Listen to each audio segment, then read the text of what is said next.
Team, this is your Monday, December 2nd lesson plan. Today you are going after the continuation of your multi-step story problem unit. This is your last day to really get some strong systems set in your kiddos so that they can move into fractions, decimals, and the rest of the year, truly understanding what it means to solve a multi-step story problem.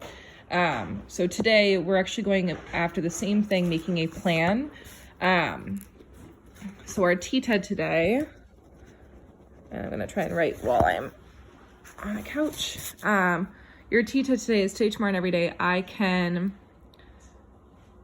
solve multi-step story problems by identifying the big problem and these small problems. Today, tomorrow, and every day, I can solve multi-step story problems by identifying the big problem, or the big question, let's call it the big question, and the smaller questions. Today, tomorrow, and every day, I can solve multi-step story problem by identifying the big question first,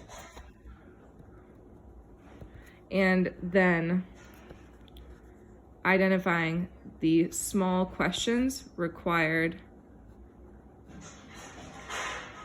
The small questions we must solve first.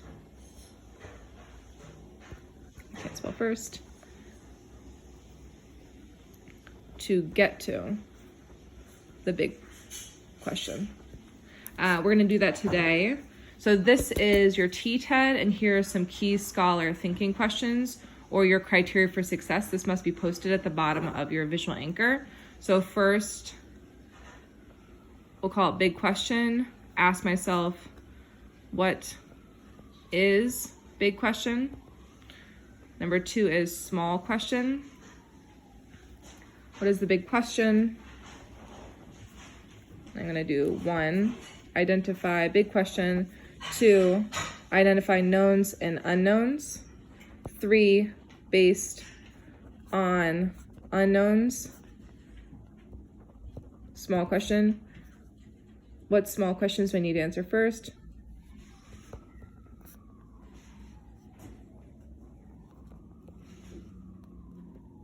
Question mark. And then 4, how can I rep all parts of my story problem? So this would be the represent. So big question, what's the big question? 2, what do I know? What am I trying to find out? 3, based on the unknown or the small question. What small questions do I need to solve for first to get all the unknown values that I need? And then how can I represent all parts of my story problem?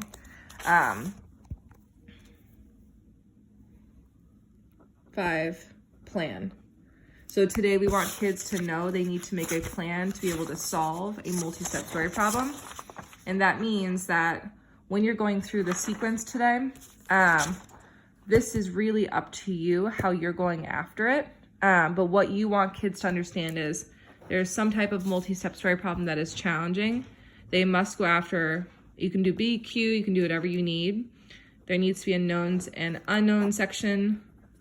And then planning is your key place where kids are going to be able to say all of the tasks, task 1, 2, 3, 4, and they need to be able to vocalize the first thing I need to do is blank. The second thing I need to do is blank based on the unknown values here.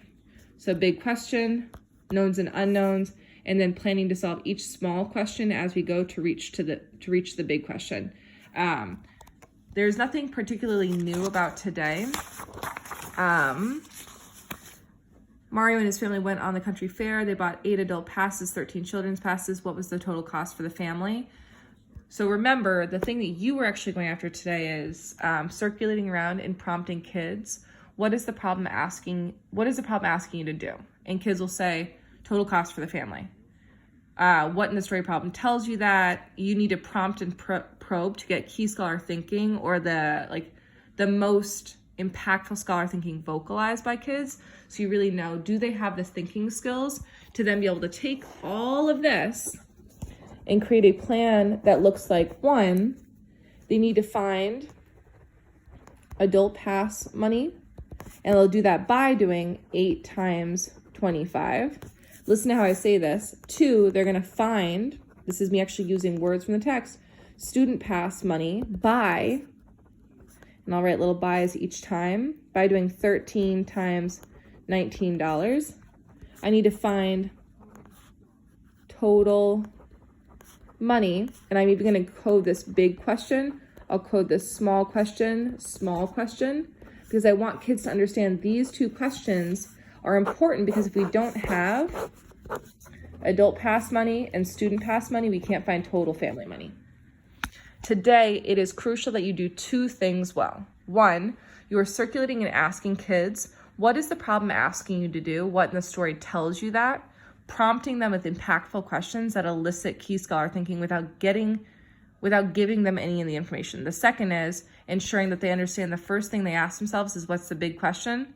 Then what are my knowns and unknowns? And then from there, what are the small questions I need to solve to be able to reach here?